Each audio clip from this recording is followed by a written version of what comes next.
A Lei 10.639, ela resultou de um projeto social que tem uma história longa, uma história que remonta pelo menos à década de 1970, quando o movimento negro brasileiro se reorganizava e se constituía como um movimento social dos mais fortes e ativos na história brasileira.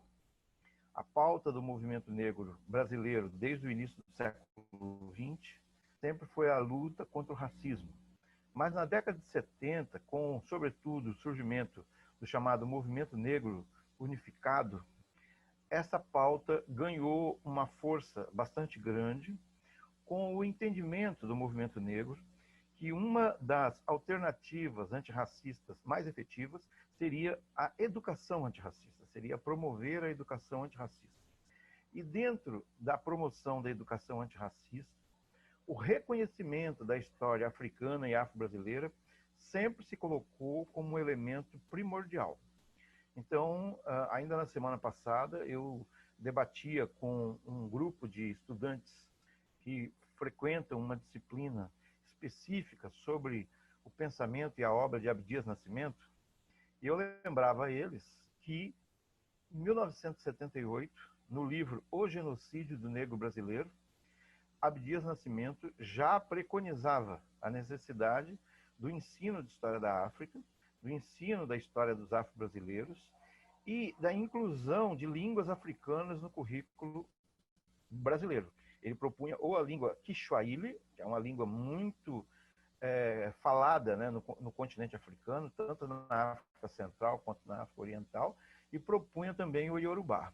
Então, desde esse momento, portanto, 1978, e depois, durante os anos 80, na Constituição brasileira está previsto a valorização do ensino de história da África e dos afro-brasileiros, e ao longo dos anos 90, essa mobilização se fortaleceu com o encaminhamento de uma lei que tornava, né, que torna, na verdade, né, mas que naquele momento propunha que se tornasse obrigatório o ensino de história da África e cultura afro-brasileira. Esse projeto ele vem se desenvolvendo, portanto, ao longo da década de 90, e ele foi assinado no ano de 2003 como uma das primeiras medidas do governo Luiz Inácio Lula da Silva.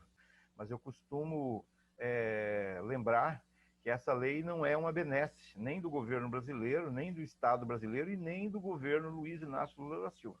Porque seja o governo Luiz Inácio Lula da Silva, Fernando Henrique Cardoso, ou agora o governo Bolsonaro, ele representa o Estado brasileiro, que, por sua vez, representa a sociedade brasileira. Então, a demanda da obrigatoriedade do ensino de história da África dos afro-brasileiros é uma demanda histórica do movimento negro, que continua muito atento e mobilizado para que ela se efetive, porque na sua pergunta estava colocada a questão, né, do lugar da África dentro da Lei 10.669, de como ela se coloca e da efetividade. Então, na verdade, a sua questão colocou essas três dimensões, que são três dimensões importantes para o nascimento da Lei 10.639. Nós sabemos que essa lei foi alterada pela Lei 11.645, no ano de 2008, que tornou também obrigatório história e cultura indígena. Então, na verdade, a Lei 11.645 ampliou a 10.639 e ambas alteraram a Lei de Diretrizes e Bases da Educação Nacional, porque incluíram, né, no artigo 26A a obrigatoriedade do ensino de história e cultura africana e afro-brasileira e de história indígena. Então, nós temos um conjunto de dispositivos legais que constituem aquilo que a gente chama de uma legislação antirracista.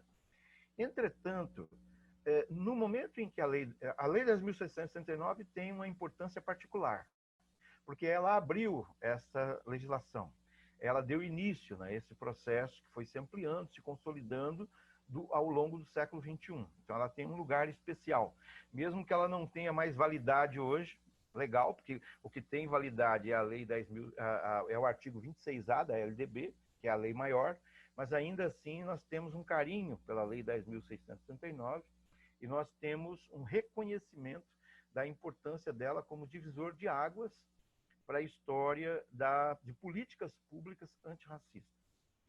Porque quando a Lei 10.669 foi promulgada, da parte do Estado, através do presidente da República que promulgou essa lei, ficou consolidado o reconhecimento da necessidade pública de se alterar os currículos. Essa alteração curricular, portanto, ela tem consequências educativas, mas ela também tem consequências sociais, porque no momento em que a lei estabelece a obrigatoriedade do ensino de história da África e cultura afro-brasileira, ela faz supor que esses conteúdos não estavam incluídos no currículo, como de fato não estavam. Se precisam ser incluídos, não basta a lei ser promulgada.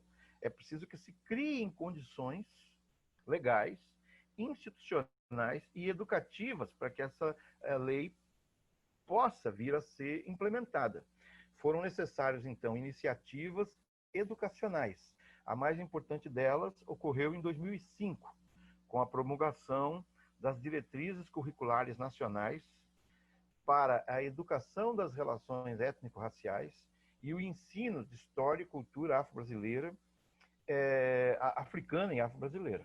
Então, esse talvez seja o documento chave, porque ele fundamenta o porquê da Lei 10.639 antes da 11.645, que não tinha ainda, né? Mas ele fundamenta isso do ponto de vista teórico, as diretrizes, do ponto de vista pedagógico e dá orientações. Então, ali nós já começamos a perceber o estabelecimento de um certo caminho para a adoção de uma política educacional de valorização de memória, de inclusão de memória e de reconhecimento de papel social.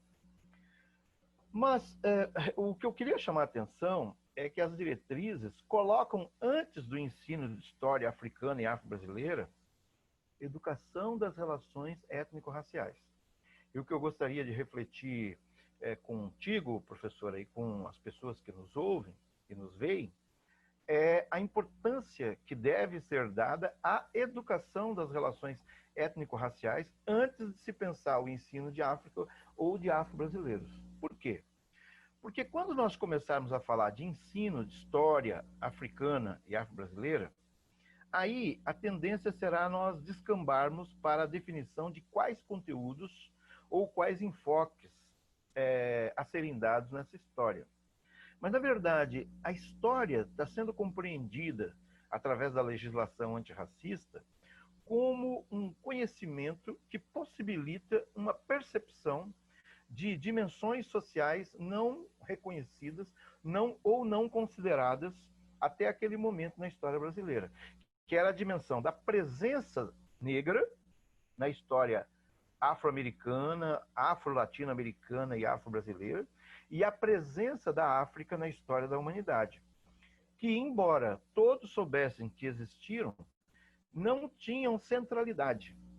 E não tinham autonomia enquanto campo de estudos, de ensino, ficavam atrelados a outros temas, principalmente aos temas europeus, aos temas eurocêntricos. Então, essa legislação antirracista ela tem um caráter eminentemente eurocêntrico também. Se nós estamos falando em eurocentrismo, então, quando entra a palavra centrismo, nós vamos ter que discutir outras coisas antes de chegar nos conteúdos.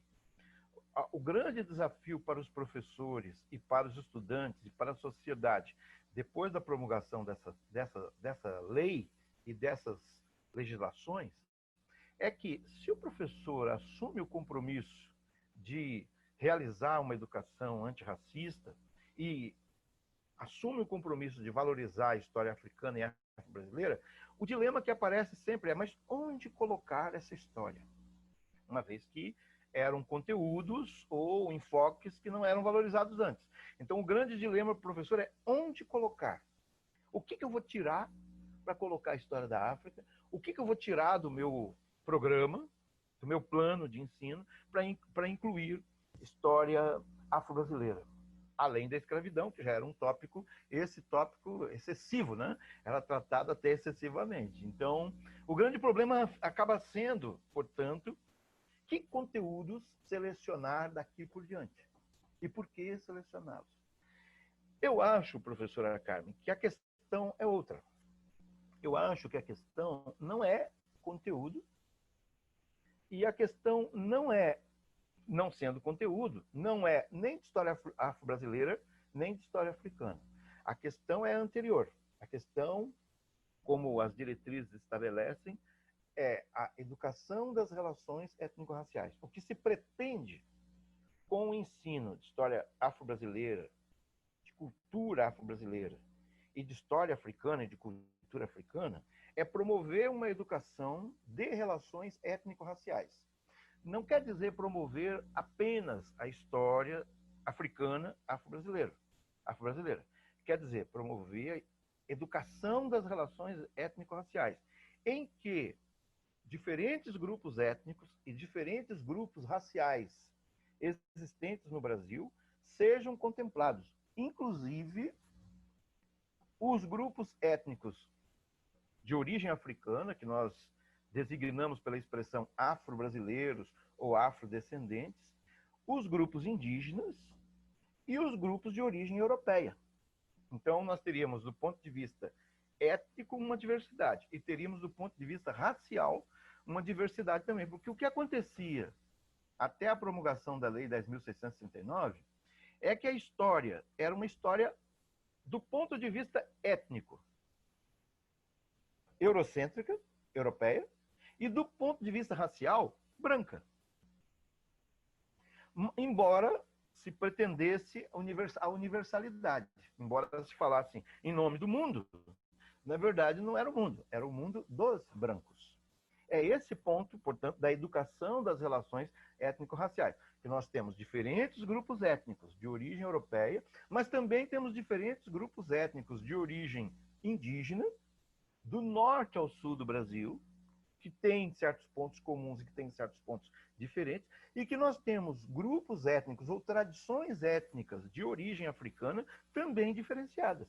Porque nós temos tradições africanas de matriz iorubá, nós temos tradições africanas de matriz banto, de variadas matrizes banto, Angola, Moçambique, que tem que ser pensadas. Então, quando você fala história africana ou história negra e mistura tudo, ainda continuamos com uma certa percepção de que esta é a história do resto. Esta é a história em que cabe tudo. E a outra é a história principal, aquela em que tem que ser esmiuçada. Não. Então, o que está sendo proposta é uma percepção de diversidade étnico-racial. Embora a Lei 10.669 fale em história da África, quem propõe a valorização da história da África não são os africanos nascidos no continente, são os afro-brasileiros.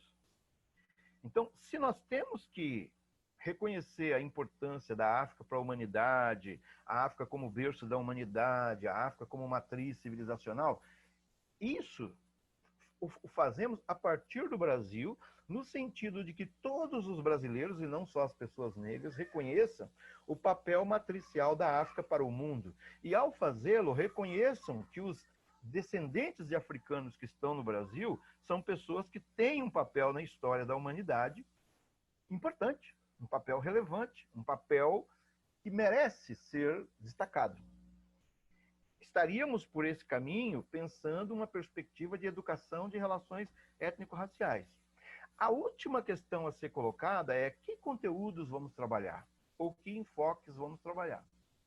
Porque esses conteúdos e esses enfoques vão depender de quais objetivos maiores, quais as perspectivas maiores, né, nós pretendemos ao tratar de temas, de assuntos da história africana e da história afro-brasileira. Porque não dá para inserir a história africana dentro dos componentes tradicionais da história eurocêntrica, porque, na verdade, o continente africano é muito mais antigo do que o continente europeu. Então, a história africana, ela tem, em termos de densidade, de cronologia, de povos, sociedades, uma variedade extremamente grande que não é possível tratar integralmente, a não ser que nós deixássemos de tratar completamente outros assuntos que não podemos deixar, porque eles também são importantes. Ninguém está dizendo que a história europeia não seja importante.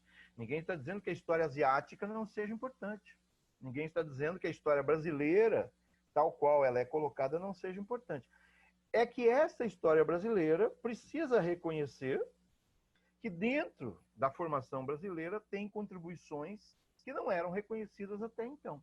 E isso não estou me referindo só ao caráter exótico da capoeira, ao caráter exótico do folclore. Então, como em geral se faz agora quem está apenas procurando cumprir a lei, né? E não comprometido com a perspectiva antirracista. Então, se você quer cumprir a lei, 20 de novembro, só naquela data, só naquela semana, cria-se ali um cenário, cria-se ali alguns quitutes, docinhos, né, imagens, máscaras, portanto, cria-se uma representatividade mínima e se pensa que isso resolve, né, a questão. Não.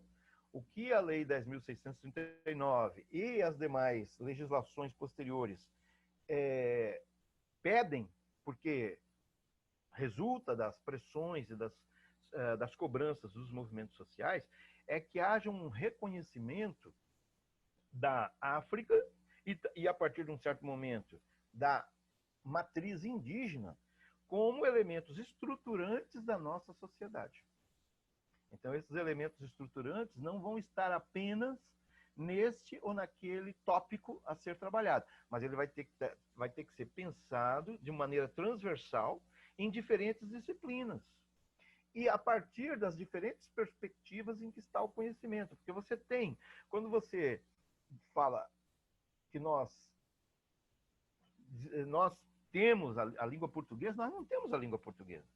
Nós temos uma língua cuja estrutura é portuguesa, africana e indígena. A estrutura, não é só... Então, não são apenas algumas palavras africanas ou indígenas que foram agregadas. A nossa forma de falar, o nosso modo de expressar a cultura, ela não é portuguesa. E ela não é portuguesa justamente porque ela contempla essa diversidade. Então, nós temos aí uma questão de diversidade étnico-racial e de conteúdo que vai pedir a africanidade em língua portuguesa. Então, desde os anos 80, o pesquisador Ney Lopes vem se esforçando para produzir materiais didáticos que mostrem a presença banto na língua portuguesa, a presença banto na musicalidade brasileira, a presença banto, enfim, que de norte a sul do Brasil influenciou aquilo que nós somos. Então você tem, no exemplo que eu acabei de dar, elementos para a língua portuguesa, mas também nós teríamos para geografia, teríamos para ciência, não para ciências, né, mas para ciência.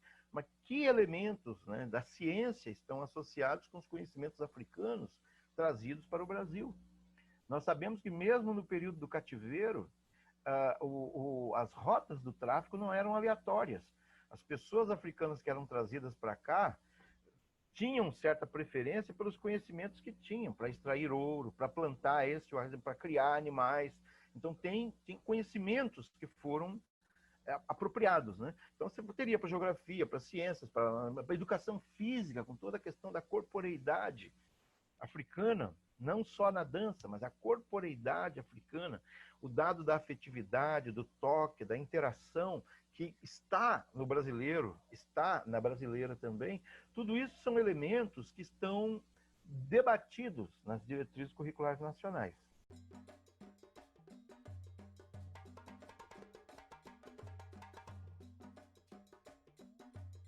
É importante a gente entender que a Lei 10.639, ela nos traz uma base e um suporte para que a gente consiga garantir o estudo, o ensino e a aprendizagem da cultura afro-brasileira e africana dentro das escolas. Eu já venho trabalhando há muitos anos, antes da lei, com essa perspectiva, trazendo sempre esse enfoque, essa visão fora do eurocentrismo, né? Então, eu sempre busquei trabalhar com o multiculturalismo e enfocando bastante na questão afro-brasileira e africana dentro das escolas. Quando a lei aparece, ela dá esse, tipo assim, nossa, agora tu tens um amparo legal, né, para você poder garantir isso. Por que que eu estou dizendo isso?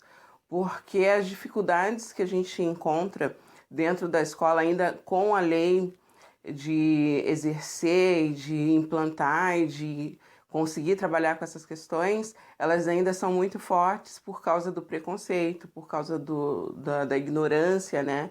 Enquanto a cultura negra, toda essa discriminação e desvalorização dessa cultura, do povo negro. Então, eu sempre tive dificuldades, assim, tive que convencer, entre aspas, se eu posso assim dizer, que a gestão, os meus colegas, a comunidade escolar em geral, elas pudessem ver a necessidade de trabalhar com esse tema. Então, a lei dá esse amparo, mas mesmo assim, ainda é muito difícil trabalhar com essa questão dentro da escola. Por quê? Porque as pessoas não têm a informação, não têm o conhecimento, então acabam achando difícil, achando que não é necessário, que isso aí só é importante para as pessoas negras, né? E que dentro da escola tu tens outros conteúdos a serem tratados e esse daí não é importante ou tão importante. Então, quando eu começo a ter esse amparo da lei, eu começo a usar também, enquanto professora, esse respaldo e apresento todas as vezes que chegam para mim ou eu sou chamada na supervisão, ou a direção, ou algum pai, né, chega e questiona o tema abordado na sala de aula, então eu apresento a lei, né, que mesmo assim há contestação. Então é algo que eu acho assim, estranho, né? Mas a gente entende por causa do nosso da nossa historicidade, né? Porque a gente vem construindo isso ao longo dos anos, essa discriminação, esse racismo, né? Que é muito perverso. E aí toda vez que você traz à tona, à superfície, essas questões na valorização da cultura negra, não é bem aceito. Então, eu sempre procurei trabalhar com essas questões desde as minhas turmas dos anos iniciais, até quando eu participava da gestão da escola. Então, como eu fazia isso? Parece assim, agora vamos parar tudo e vamos falar sobre a cultura negra. Vamos ter que ter uma disciplina. Não, eu sempre permeei nas disciplinas, nos conteúdos, nas atividades dessa transversalidade, trabalhando com essas questões. E salvo aqui, abro um parênteses, que não só a cultura negra, mas também a indígena sempre me chamou muita atenção e trouxe para a minha prática, né? Mas como o meu trabalho dentro do projeto do Ponto de Cultura também, e por eu ser negra, eu sempre trabalhei bem forte essa questão do negro dentro da escola. Então, como que eu vou permeando isso dentro da minha prática? Vou dar um exemplo prático para vocês. Nos anos 90, quando eu entrei, no final dos anos 90, quando eu entrei para o município como professora, né, concursada, eu trabalhava lá na Ilha da Turutama e eu lecionava com os anos iniciais e anos finais. E, por exemplo, tinha a disciplina de educação artística, né? Na época chamava-se educação artística, e teria que trabalhar com as cores primárias. Um exemplo que eu vou dar para vocês, tá? Então, as cores primárias, vai trabalhar as cores, as secundárias, as terciárias, tal, e normalmente tu pega os lápis de cores, pede para as crianças fazerem alguma atividade mais voltada, né, para artes. Então, como que uma das atividades que eu desenvolvi, né, incluindo aí a cultura negra, eu trabalhei com arte culinária com os alunos. A gente, dentro dessa arte culinária, da aula de culinária, a gente trouxe aí a cultura culinária dos povos negros. A gente trouxe ali o valor vitamínico, né, suplementar dos alimentos, e como que essas cores eram apresentadas nos nossos pratos, por exemplo. Então, os alunos montavam pratos de saladas, um exemplo, tá? Salada verde, legumes e tal, e a gente trabalhava toda essa importância da alimentação saudável e trabalhava as cores, então as cores primárias, terciárias, através dessa aula de culinária, e trabalhava aí também os costumes dos povos. E aí eu trazia a questão do negro. Em nenhum momento eu parava, porque na época ainda nem tinha lei também, né, 10.639, eu tinha que mais ou menos saber ter um jogo de cintura, porque toda vez que trazia à tona essa questão do negro, então, poxa, professora, tu vai só ficar falando sobre isso? Então eu mesclava, assim, permeava e trazia aí essa valorização. Lembrando que nessa época era muito difícil ter também material, né, para você, de conhecimento, de informação, para você trabalhar dentro da sala de aula com os alunos. Então eu comecei a produzir meus próprios trabalhos, comecei a montar a minha própria biblioteca, né, que era muito difícil ter o material, e hoje a gente já tem um material bem mais substancial para se trabalhar dentro das escolas. Aí, a partir de 2013, nós começamos a realizar o Novembro Negro, que foi na Escola Viva. A gente proporcionou para todas as escolas, nós oferecemos para todas as escolas que levassem seus alunos para participarem de oficinas nessa Escola Viva. O engajamento não foi tão grande como eu gostaria, mas a gente conseguiu realizar, fizemos diversas oficinas e foram ofertadas para essas escolas. Ainda em 2012, quando eu entrei como assessora pedagógica, que eu montei essa assessoria a convite da professora que era assessora também na época, Lúcia Fázio, e a professora Maria Lud São Bento, nós também oferecemos um ciclo de oficinas durante todo o ano para capacitar os professores de todas as escolas que quisessem, né, ou que enviassem seus representantes e multiplicassem em suas escolas essa implementação da lei. Então, dava um embasamento legal, teórico e prático, para que os professores se sentissem capacitados para iniciar a desenvolver atividades com o tema e com a inclusão da história e da cultura afro-brasileira e africana nas escolas. E indígena também. Era um ciclo de oficinas, foi o primeiro ciclo de oficinas de cultura afro-brasileira e indígena aqui no nosso município, enquanto assessoria das relações étnico-raciais. Ao longo dessa trajetória, né, desse tempo aí, a gente vem fazendo formações, oferecendo formações para os professores, mas é interessante dizer que sempre é convite. Então, sendo convite, não sendo uma obrigatoriedade, embora a lei seja uma obrigatoriedade, os professores das escolas eram convidados para participarem, então ficava livre. Então, normalmente, quem participava já era aqueles que tinham interesse. Isso aí também dificulta o trabalho, né, a implementação da lei aqui no nosso município. Porque, no meu entendimento, é necessário ter uma vontade política. Quando eu falo vontade política, é um plano para que isso seja, de fato, feito. E não apenas que as pessoas façam conforme o seu bem-querer. Então, nisso a gente precisa avançar, é um desafio. Então, durante todo esse tempo, a gente tem ofertado a formação continuada, capacitação, né, para que os professores, para que os alunos participem, mas efetivamente eu acho que precisamos avançar mais.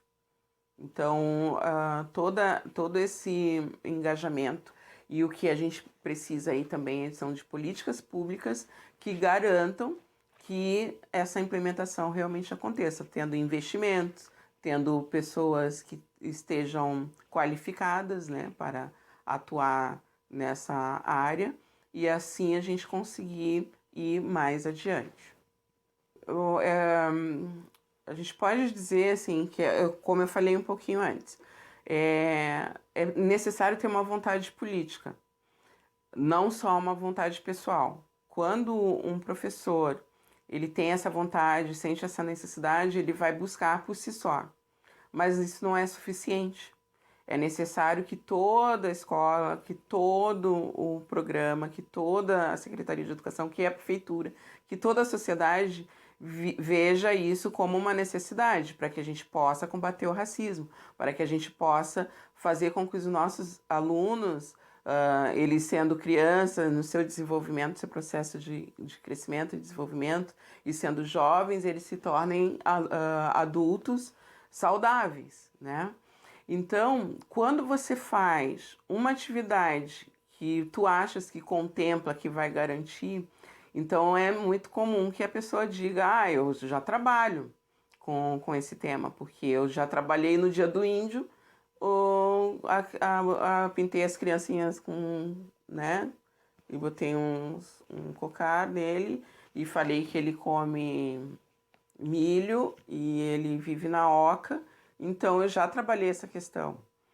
E fica assim, porque não há uma cobrança, não há uma fiscalização, fica muito a mercê. Por que eu estou dizendo isso? Enquanto secretaria também, é necessário ter uma equipe que possa atuar nisso, então que possa acompanhar, né? Então é difícil tu ter uma assessoria, embora tenha uma assessoria, mas uma pessoa só, tu não vais dar conta de 70 escolas, né? Então é necessário ter esse acompanhamento.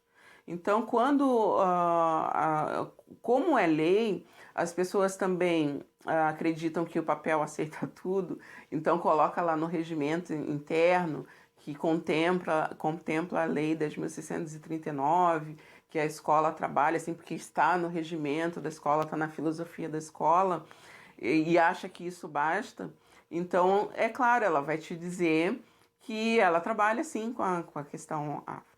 Então, é muito além da vontade pessoal. Então, é necessário que a escola como um todo, ela enxergue isso no seu dia a dia, que seja incluído esse tema no dia a dia. Vou dar um exemplo. Eu, quando vou visitar alguma escola, eu já percebo se na escola há uma preocupação, há um trabalho durante todo o ano, tá? Se eu visitando a biblioteca, eu entrando na escola pelos corredores, tu vê os bonequinhos, os enfeites, se contempla o multiculturalismo, se ele consegue trazer a amostra assim, para a escola a diversidade. Quando você vai num evento da escola, você percebe se contempla, né, esse tema. Então, não é só num dia específico, por exemplo, o dia 20 de novembro, que aí todo mundo para dar consciência negra e trabalha essa questão. Você consegue perceber no dia a dia se numa porta de uma sala de aula que tem várias, né, aqueles enfeites de bonequinhos de EVA, por exemplo, aí tem uma criança, você consegue perceber se ali contempla a diversidade. Então, tem uma criança na cadeira de rodas, tem né, a figura ali representa, tem uma criança negra, enfim, tu já consegue se perceber só no transitar da escola e ninguém precisa falar nada. E aqui a gente trabalha com a cultura afro. Se você for na biblioteca da escola, agora a gente tem também a prateleira da diversidade da cultura afro, né? Então, ali das relações étnico-raciais. Então, teria que ter pelo menos uma prateleira para que as crianças consigam, os adolescentes, né, os alunos, consigam chegar ali e achar um livro que contemple a diversidade. Então, tu consegues ver ali na biblioteca se tem bonecos, brinquedos que contemplem a cultura afro, né? Tu não precisa nem falar com ninguém. Se tu chegar lá na escola e tiver a mostra, tiver a vista, tiver ali disponível, tu já percebes que tem uma preocupação, né, com essa temática. Não precisa chegar um dia, hoje é o dia do cigano em maio, e aí eu vou trazer aqui um vídeo sobre o cigano. Tem que estar ali disponível. Junto com outros filmes e vídeos, tem a criança ali, o educando, precisa ter acesso, tá? Então, eu me entristece muito quando as pessoas não têm essa noção, né? Os professores e a gestão, a escola em si, e os próprios responsáveis, os pais, que não exigem isso. Porque os responsáveis, eles precisam também exigir. Eu digo mais, não é só o pai da criança negra, é o do não negro também. Por quê? Porque se ele valoriza e quer que seu filho não negro tenha essa capacidade de ser mais justo, de ser mais igualitário, de ter mais solidariedade, que não seja racista, ele precisa exigir também que a escola cumpra essa lei. E que ele, meu filho está indo lá na biblioteca e não tem nenhuma história disponível para ele que conte a história do povo indígena, dos povos indígenas. E o meu filho, ele é brasileiro. E ele tem essa contribuição, ele precisa saber, eu quero saber. Isso aí não é só responsabilidade do professor, é de todos nós. A gente pode, a questão da aplicação da lei, né? E esse momento que a gente está passando de dificuldades quanto à pandemia. Então a gente pode pensar em vários pontos que são históricos, são sociais, são educacionais. Quando a escola ela se envolve, né, com essa questão, se depara com essa questão da pandemia, ela precisa ter um olhar, que aí eu vou chamar histórico, para entender com relação às questões étnico-raciais, como que isso pode afetar essa população, que normalmente é aquela que é periférica, que está com mais difícil acesso, que tem mais dificuldade de acesso a todas as coisas, né? Acesso à educação, à tecnologia, à alimentação, à segurança, à saúde, e isso vai prejudicar o seu desenvolvimento educacional.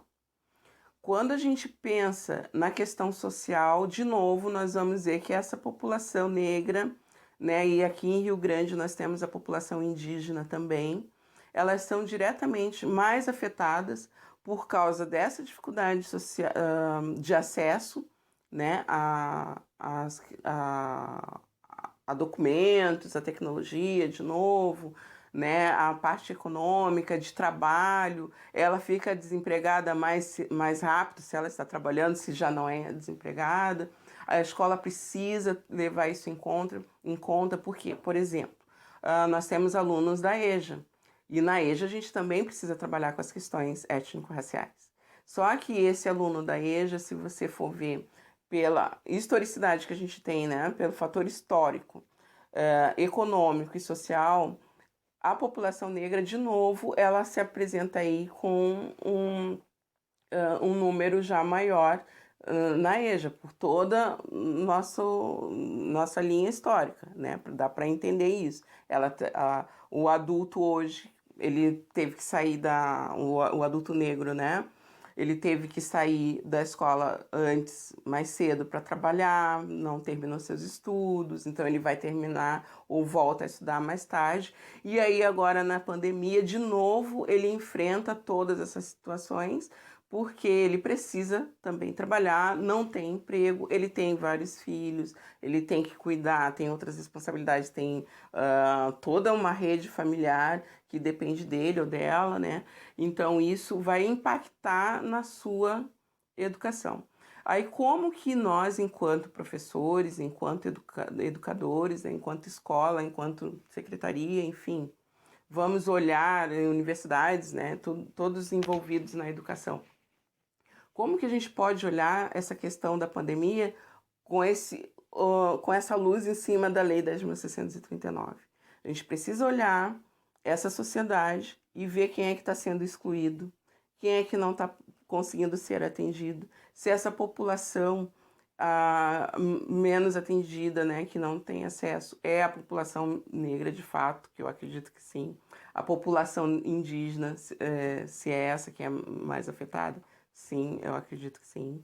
Então, a gente pode fazer, levantar dados e estudos aqui em Rio Grande e vai comprovar, né? Porque é só a gente andar aí na rua, a gente vê no calçadão, né? A gente ir ali na Praça Tamandaré, a gente vai ver nitidamente, né, esse retrato, né? Quem são as pessoas que estão tendo esse enfrentamento. Então, a escola, ela precisa ter esse cuidado, esse olhar e, mais do que nunca, trazer para o seu conteúdo essa discussão, trazer esses elementos, esses dados para a discussão dentro da sala de aula, seja ele virtual, né, agora remoto, mas trazer essas questões em todas as disciplinas, em todas as áreas, porque é geográfico, é histórico, é nas relações entre as pessoas, né, entre o psicológico, é nas relações